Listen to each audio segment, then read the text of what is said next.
آج کل ہم بہت دنیاوی محبتوں کے پیچھے بھاگتے ہیں. ہم بہت ساری فیوچر پلاننگ کرتے ہیں, گول سیٹ کرتے ہیں اور فوراً سیٹل ہونا چاہتے ہیں. یہ غلط نہیں ہے اور نہ میں نے غلط کہہ رہا ہوں, کیونکہ یہ وہ جسمانی پلانز ہیں جو انسان اپنی زندگی کے لیے رکھتا ہے.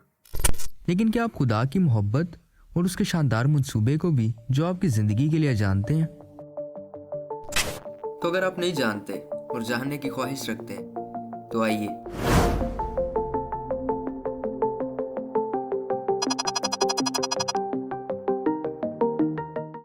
خدا کی محبت اور منصوبہ.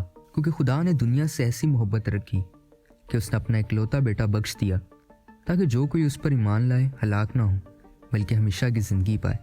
خدا کا منصوبہ یہ ہے کہ وہ آپ کو ایک بامقصد, فتح مند, پرسکون اور ہمیشہ کی زندگی دے. یسوع المسیح نے فرمایا, میں اس لیے آیا کہ وہ زندگی پائیں اور کثرت سے پائیں. خدا نور ہے, اس لیے وہ آپ کو جنت میں ابدی زندگی اور زمین پر بھرپور زندگی دینا چاہتا ہے.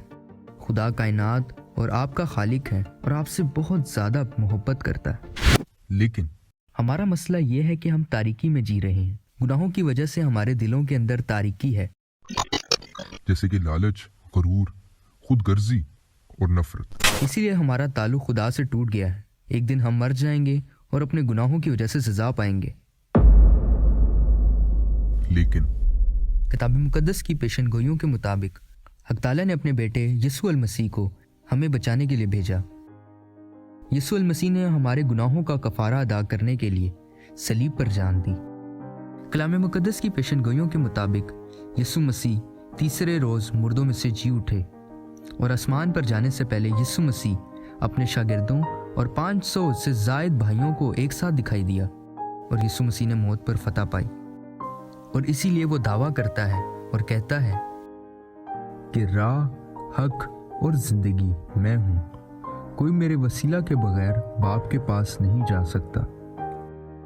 یسوع المسیح وہ واحد رستہ ہے جس سے ہم باپ کے پاس آ سکتے ہیں. یسوع نے ہمارے لیے خدا کے ساتھ تعلق قائم کرنے کا ایک نیا رستہ کھولا. یسوع کے وسیلہ سے خدا ہمارے گناہوں کو معاف کرتا ہے اور ہمیں نجات دیتا ہے. لیکن آج ہمارا انتخاب کیا ہوگا؟ کیا ہم یسوع مسیح کو اپنا نجات دہندہ ہونے کے لیے اس پر بھروسہ کریں گے تاکہ ابدی زندگی کا تحفہ حاصل کریں؟ کیونکہ کلام مقدس میں لکھا ہے, اور جتنوں نے اسے قبول کیا اس نے انہیں خدا کے فرزند بننے کا حق بخشا, یعنی انہیں جو اس کے نام پر ایمان لاتے ہیں. آئیے اور یسوع مسیح کو اپنا نجات دہندہ کے طور پر قبول کریں, کیونکہ نجات خدا کی طرف سے ان لوگوں کے لیے ایک تحفہ ہے جو یسوع مسیح پر ایمان لاتے ہیں.